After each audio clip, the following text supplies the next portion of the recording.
आज का खबर है उद्धव ठाकरे जी जो महाराष्ट्र के सीएम हैं, मुख्यमंत्री हैं, खुले शब्दों में बोल रहे हैं कि भाई बिहार वाले को शर्म नहीं है, बिहार के नेताओं को शर्म नहीं है। जितने भी गालियां दिया जाता है बिहारी को गाली दिया। तो मैं आपके माध्यम से पूछना चाहता हूं, बिहार के युवाओं को पूछना चाहता हूं, बिहार के लोगों को पूछना चाहता हूं, आपको शर्म नहीं है? साल 2020 में बिहार विधानसभा के चुनाव होने हैं। ऐसे में कई नई पार्टियां हैं जो इस बार ताल ठोक रही हैं।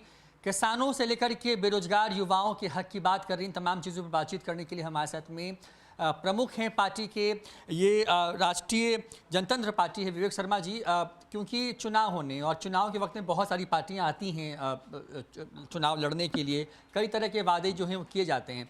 आपकी पार्टी किन मुद्दों को लेकर के चुनाव के मैदान में जाएगी और क्यों बिहार का वोटर आपकी पार्टी या फिर आपके प्रत्याशी को वोट करे? सर्वप्रथम तो सभी बिहार वासियों को नमस्कार। देखिए, जो अभी बोले ना, हम लोग नया नहीं है, हम पहले संगठन चलाते थे, 2015 से संगठन चलाते हैं। गांव-गांव किसानों की आवाज़, मजदूरों की आवाज़, हर वर्ग का आवाज़ हम उठाते रहे हैं। और हमारा पार्टी का देखिए, बिहार में विगत 30 से 40 सालों में सिर्फ जाति के ऊपर राजनीति किया जा रहा है, जाति में नफरत फैलाकर राजनीति किया जा रहा है। और जाति के आड़ में जितने भी बिहार में राजनीतिक पार्टियां हैं, जितने भी नेता हैं, वो सिर्फ जनता को बेवकूफ़ बनाकर अपने परिवार को पद पर स्थापित किए हैं, अपने लिए सत्ता सुख भोगे हैं। न तो वो जात का काम किए हैं और न जनता जनार्दन का काम किए हैं। मैं आप लोगों को बताना चाहूँगा, आज का खबर है उद्धव ठाकरे जी जो महाराष्ट्र के सीएम हैं, मुख्यमंत्री हैं, खुले शब्दों में बोल रहे हैं कि भाई बिहार वाले को शर्म नहीं है, बिहार के नेताओं को शर्म नहीं है कि आप अपने लोगों को बिहार में रोजगार नहीं दे रहे हैं। उसके कारण हमारे यहाँ आबादी बढ़ रहा है, उसके कारण हम कोरोना से, महामारी से पीड़ित है। पूना और मुंबई में गडकरी जी को बोला है कि आप केंद्र में मंत्री हैं, मोदी जी को बोलिए कि बिहार के नेताओं से बात करें कि बिहार में उद्योग क्यों नहीं लग रहा है, बिहार में युवाओं को रोजगार क्यों नहीं दिया जा रहा है। तो देखिए, बिहार की जो राजनीति है इस पर कोई बात नहीं करता, पक्ष और विपक्ष। यहाँ पे सिर्फ जाति के नाम पे नफरत फैलाकर, सामाजिक नाम, झूठे सामाजिक नाम के नाम पे, झूठे मुस्लिम तुष्टीकरण के नाम पे, सेकुलरिज्म के नाम पे सिर्फ एक लक्ष्य है, चुनाव में चुनाव जीतना, चुनाव खत्म, यहाँ पे सभी मुद्दा खत्म हो जाता है। लेकिन क्योंकि मुद्दे खत्म हो जाते हैं, लेकिन क्योंकि इन्हीं मुद्दों पर तो बिहार में सरकार बनती रही है। पिछले 30 सालों में ही होता रहा। लालू यादव MY समीकरण को लेकर के आते रहे, नीतीश कुमार बिहार में सुशासन की बात को कह के बनते रहे। लेकिन फिर ऐसे विकल्प क्या विकल्प आप देखते हैं और जनता किन बातों पर भरोसा करती है? जितनी भी सरकारें आई हैं वो वही तो वादा करती हैं कि बिहार को बदल देंगी, लेकिन होता ऐसा तो है नहीं। हम लोग का देखिए साफ है, हमारा जो घोषणा पत्र है, हमारा जो विचार है, सर्वप्रथम बिहारियों को बिहार में रोजगार मिलना चाहिए, स्थानीय लेवल पे मिलना चाहिए। कैसे मिलना चाहिए तो मैं आपको बताना चाहूँगा। हमारा पहला दिन है, बिहार की जनता हमें मौका देता है, तो जिस तरह देखिएगा महाराष्ट्र में है, महाराष्ट्र इंडस्ट्रियल डेवलपमेंट कॉरपोरेशन है, गुजरात में गुजरात इंडस्ट्रियल डेवलपमेंट कॉरपोरेशन है, उसी तरह हमारा है कि बिहार में हर प्रखंड में छोटा हो 10 एकड़ का, 20 एकड़ का इंडस्ट्रियल औद्योगिक केंद्र हम विकसित करेंगे। और जहाँ भी देखिए, बिहार एक बहुत बड़ा एग्रीकल्चर प्रदेश है, कृषि प्रधान प्रदेश है, तो कृषि आधारित है, सॉफ्टवेयर आधारित है, मिनरल आधारित है, सभी आधारित हम हर जिला वाइज अलग अलग करके हर जिला में इंडस्ट्रियल एरिया विकसित करेंगे, उद्योग विकसित करेंगे, प्रखंड लेवल पे, ब्लॉक लेवल पे हम करेंगे, ताकि हमारे जो 10,000 5,000 के जो नौकरी के लिए बिहार के लोग 1000 किलोमीटर 2000 किलोमीटर जाते हैं, देखते हैं गालियां खाना पड़ता है, लाठी खाना पड़ता है, धक्के खाना पड़ता है, वो हम पलायन रोकेंगे। क्योंकि बिहार में ही हर प्रखंड में हम इंडस्ट्रियल एरिया डेवलप करके बिहारियों को रोजगार देंगे। और दूसरा सबसे बड़ा आप लोगों को बताना चाहूँगा, इस पर किसी पार्टी ने, पक्ष और विपक्ष, बिहार देखिए पूरे 2 देश से इसका सीमा जुड़ता है, एक बांग्लादेश और एक नेपाल से। बिहार का स्थिति आप लोगों को बताना चाहूँगा, 2 से 2.5 करोड़ यहाँ पे घुसपैठी हैं। आपको उत्तर बिहार में लगभग 15 से 20 जिला में 50% मुस्लिम आबादी हो गया। और उसके जो रफ्तार है, 1 का 10 हो रहा है, मैं खुल के बोल रहा हूँ। उसकी जो रफ्तार है, मुसलमानों के जो रफ्तार है, अगर ये 5 साल 10 साल लालू यादव जी और नीतीश कुमार जी सेकुलरिज्म सरकार चला ना, तो बिहार में देखिएगा हिंदू बंगाल ऐसा संख्यक हो जाएगा और बिहारियों को यहाँ से पलायन करना पड़ेगा। और बिहारियों के लिए देश में कोई भी प्रदेश जगह देने वाला नहीं है, मैं आप लोगों को खुल के बता रहा हूँ। आज देखिए, जहाँ भी बात होता है बिहारी बोला जाता है, जितने भी गालियाँ दिया जाता है बिहारी को गाली दिया। तो मैं आपके माध्यम से पूछना चाहता हूँ, बिहार के युवाओं को पूछना चाहता हूँ, बिहार के लोगों को पूछना चाहता हूँ, आपको शर्म नहीं है? जिस नेता को आप वोट देते हैं, आपका अधिकार है कि आप उससे बोलिए कि हमारे लिए आपने किया क्या है, आप हमको रोजगार क्यों नहीं दे रहे हैं, आप हमारे बच्चे के लिए शिक्षा की व्यवस्था क्यों नहीं कर रहे हैं, हमारे बच्चे के लिए स्वास्थ्य का व्यवस्था नहीं कर रहे हैं। तो ये बिहारियों का भी जो लोग हैं यहाँ के, ये भी क्षणिक लोभ में जाति के नाम पे, कुछ पैसे के नाम पे वोट किसी को दे आते हैं और बाद में 10,000 20,000 के नौकरी के लिए उनको 1,500 2,000 किलोमीटर दूर जाना पड़ता है। और देखे होंगे कि किस हाल में पैदल यहाँ पे आना पड़ा। और सरकार 15 साल से नीतीश कुमार जी के सरकार है, जब अब इलेक्शन होने वाला तो औद्योगिक नीति बना रहे, मतलब शर्म नहीं है इनको? 15 साल से क्या कर रहे थे आप?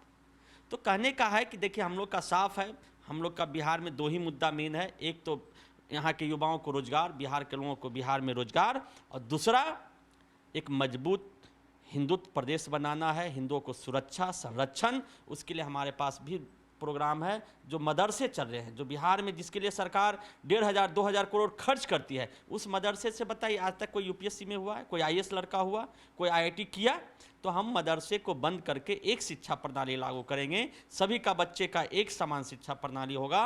और दूसरा, हम लोग कानून बनाकर 6 महीने के अंदर हमारी सरकार आती है तो यहाँ जो घुसपैठिए हैं, चुन चुन कर उसको बांग्लादेश और पाकिस्तान जहाँ से हैं उनको वापस भेजा जाएगा। विवेक शर्मा जी, लेकिन मेरा 2 सवाल है मतलब आपकी इस बात पर। एक तो आप जो बात कर रहे हैं कि हिंदू प्रदेश बनाना चाहते हैं, तो इससे तो फिर मुसलमान कहाँ जाएंगे? बिहार में एक बड़ी आबादी है उनकी, वो कहाँ जाएंगे? देखिए, सब प्रथम तो बताना चाहूँगा, जो मुसलमान थे उनका दादा के दादा भी हिंदू ही थे, उनको हम मुस्लिम नहीं मानते। मुस्लिम एक तो धर्म आया, उसमें वो मजबूरी में कन्वर्सन हुआ, तो वो तो यहीं रहेंगे। जो बिहार में पैदा हुए हैं, जो बिहार के हैं, उनको बात नहीं। हमारा घुसपैठियों का है, जो 2-2.5 करोड़ जो हम घुसपैठिए का बता रहे हैं, जिसके कारण बिहार का भौगोलिक ढांचा गड़बड़ हो गया है, जिसके कारण आज भी देखिए आपको है कि 5-6 यहाँ पे आतंकवादी घुस गए। तो घुस गए हैं तो किसके यहाँ है?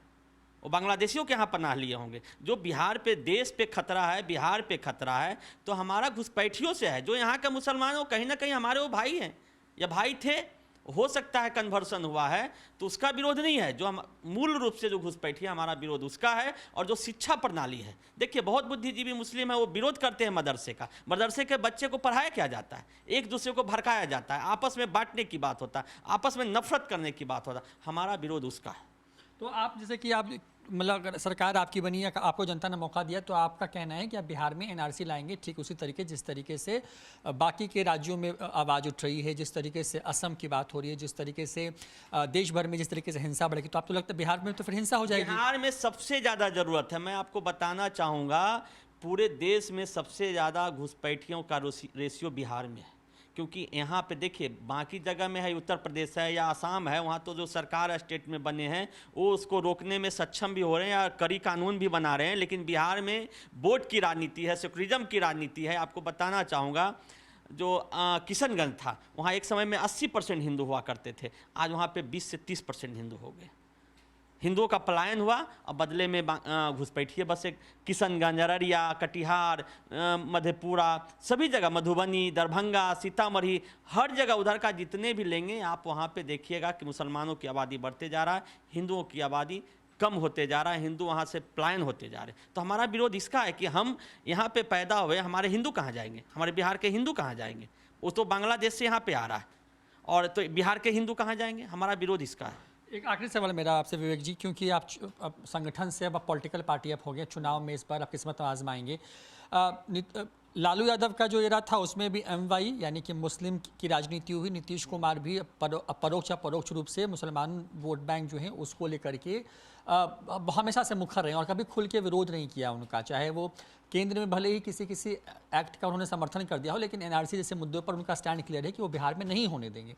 तो आपको लगता है कि क्योंकि इन दोनों सरकारों ने 30 सालों के में बिहार में घुसपैठिए भरे गए जानबूझ करके? एकदम सही बात है। वोट के लिए मैं तो वही बोला ना, देखिए ये इनको सिर्फ चुनाव दिखता है, बिहार का विकास कैसे होगा, बिहार खतरा में कैसे, उनको कुछ नहीं, इनको चुनाव दिखता है। चुनाव में जीत गए, अपने परिवार सेट हो गया, हम सेट हो गए, जनता जाए भाड़ में, अपना काम बनता, ये वाला हाल है। और इसीलिए आज बिहार के 11 करोड़ 12 करोड़ लोगों को आज दर दर भटकना पड़ता है, अपमानित होना पड़ता है, गाली खाना पड़ता है, लाठी खाना पड़ता है, गोली खाना पड़ता है। अभी देखिए लॉकडाउन चालू है, फिर भी बिहार के जो आए मजदूर आए उनको फिर से पलायन करना पड़ रहा है।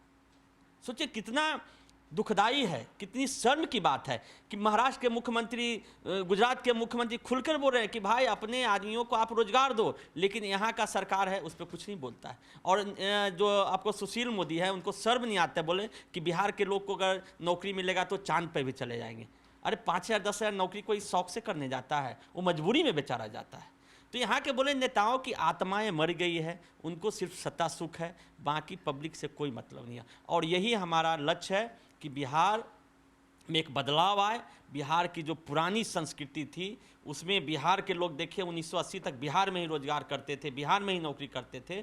वही है कि हमारा फिर से बिहार को सबसे विकसित प्रदेश बनाना, सबसे सुरक्षित प्रदेश बनाना, बेरोजगार मुक्त प्रदेश बनाना, अशिक्षा मुक्त प्रदेश बनाना, भय भूख भ्रष्टाचार मुक्त प्रदेश बनाना, और यही लेकर हम लोग चल रहे हैं। और आशीर्वाद जनता का मिल रहा है। और देखिएगा चुनाव में 2015 में जो दिल्ली चुनाव हुआ ना, वैसा रिजल्ट बिहार में होने जा रहा है। ये लोग जो घूम रहे हैं, बंटवारा कर रहे हैं, इतना सीट इतना, सबका धरा के धरा रह जाएगा।